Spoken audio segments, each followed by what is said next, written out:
Alors, qu'est-ce que la monnaie? Déjà, à quoi ça sert la monnaie? Sans monnaie, les échanges vont se faire sur la base du troc. Et le troc, ça pose un certain nombre de problèmes puisque on est obligé de multiplier les échanges pour avoir du pain si celui avec qui je veux échanger du pain veut de la viande et que moi je vends du vin, etc., etc. Donc, ça fait une multiplication des échanges. Ça crée une dépendance entre mes besoins et puis les besoins des autres. Ça oblige à acheter en même temps qu'on vend et à vendre en même temps qu'on achète, etc. Donc la monnaie, c'est quelque chose qui va permettre de résoudre tous ces problèmes. On peut réduire le nombre d'échanges. On peut dissocier l'acte d'achat de l'acte de vente. Nos besoins deviennent indépendants des besoins des autres, etc., etc.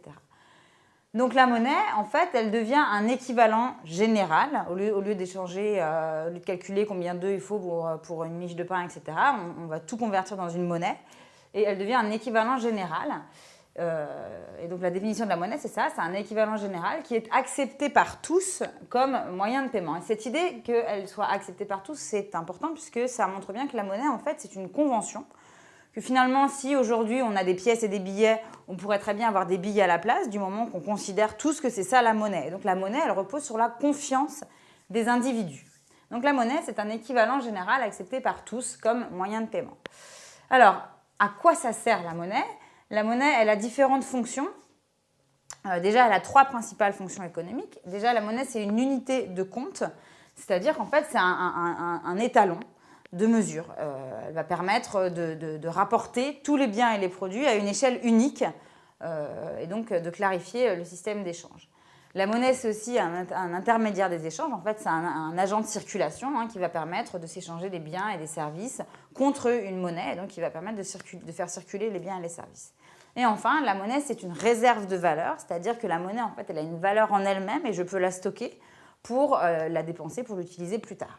Alors, attention, il existe d'autres éléments qui sont des réserves de valeur, mais qui ne sont pas de la monnaie.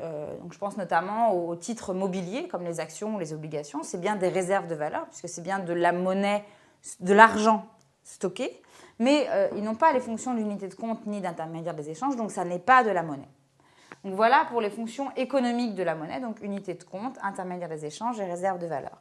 Mais la monnaie, elle a aussi une fonction politique puisqu'elle assoit en réalité le pouvoir politique, puisque c'est le pouvoir politique qui a le pouvoir de battre monnaie, de fixer ce qu'est la monnaie, sa valeur, etc., etc. Donc ça, c'est pour la fonction politique de la monnaie. Elle assoit le pouvoir politique. Et enfin, la monnaie a une fonction sociale puisque, comme je vous l'ai signalé, la monnaie, elle repose sur la confiance des individus. Il faut que tous les individus partagent la confiance, cette confiance dans une monnaie pour que cette monnaie ait de la valeur. Et donc, elle va en fait avoir un rôle de cohésion, d'intégration, puisque tous les individus partagent au moins cette valeur, partagent cette croyance, cette confiance dans la monnaie. Et en plus, la monnaie permet les échanges économiques, ce qui est aussi vecteur d'intégration et de cohésion sociale.